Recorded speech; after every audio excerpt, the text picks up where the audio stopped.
And He is none other than our Creator and our God.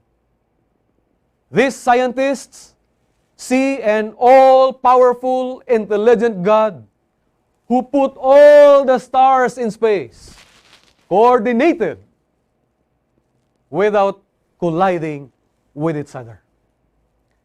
Suppose we're walking down the street together, and you would ask me, "Hey, Chalmer, what time is it?"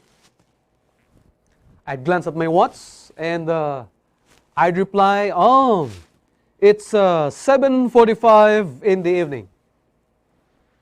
Then you'd say, "Oh, you have a lovely watch. Where did you get it?" Oh, I'd say, "Let me tell you the story, how I got this watch. I was walking down the street one day and by a watch factory, and suddenly there was a terrible explosion. Watch parts flew everywhere. And parts landed on my wrist, glued watch face, the gears, the numbers, the bands, just placed together. And that is why I have this beautiful watch." I'm sure your next question would be, "Hey, Chalmer, from which mental institution did you come from?" Right? You would think, I'm sure you'd think I'm gullible, I'm crazy. And you would be crazy too if you will believe that such story. One time when Napoleon was the leader of France, he and his men were sailing in the Mediterranean. One time, he overheard his soldiers debating about the existence of God. After a heated discussion, there was a conclusion made by the soldiers. God don't exist. When Napoleon heard it, he joined the soldiers. He started to look up at the sky,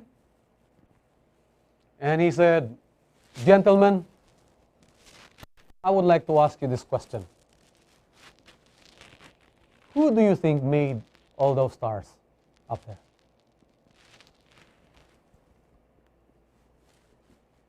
Napoleon left, went to bed.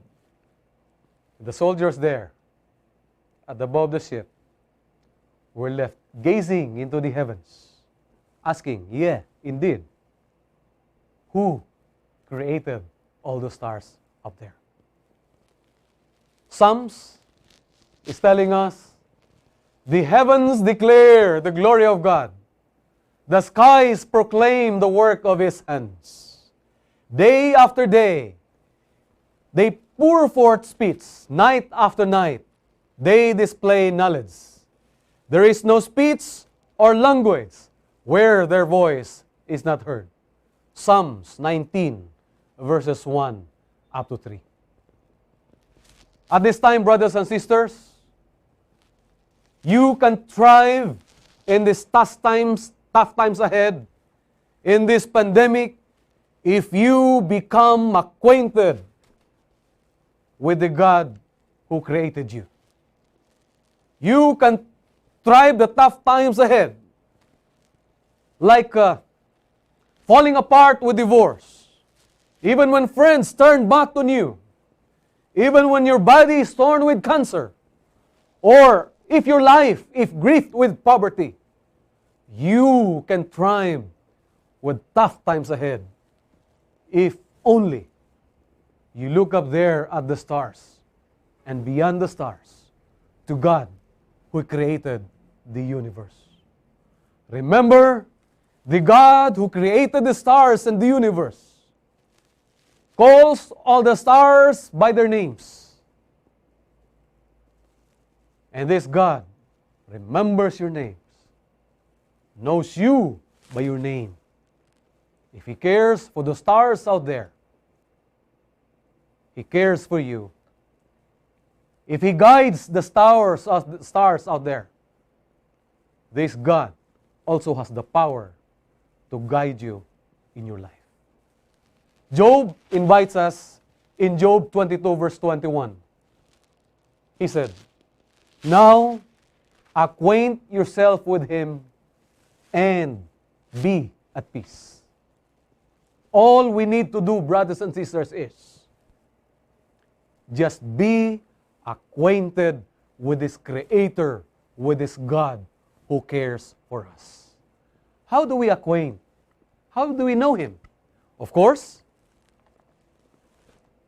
we have to know Him by reading His words. Second, look around. Look around you.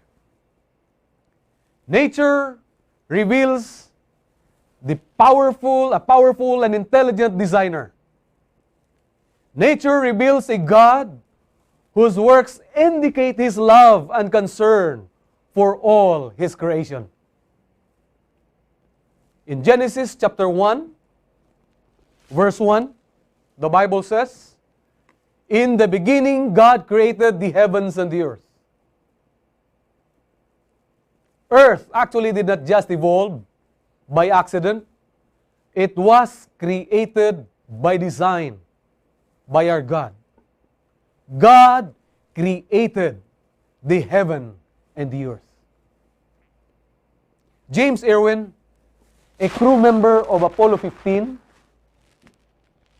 a spacecraft that landed on the moon, when James Irwin was there walking on the moon, he was in awe with what he saw. When he looked down here on earth, he was more awed by the beauty of God's creation. But you know, as a Christian, he said, while looking at the moon and all that were around it, he was humbled before God after seeing all that God has created. A year later, after retiring from the Air Force, James Irwin launched an organization, a foundation, which he called as Christian High Flight Foundation.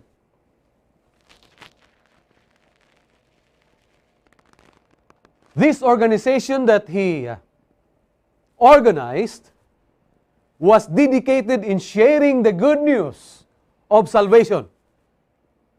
He was able to walk on the moon. But for this man, for Irwin, he said, God walking on earth is more important than men walking on the moon. I repeat,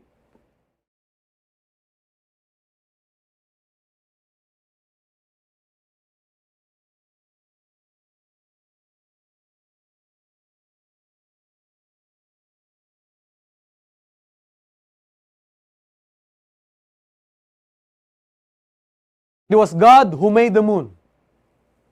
It was God who made the earth, the sun,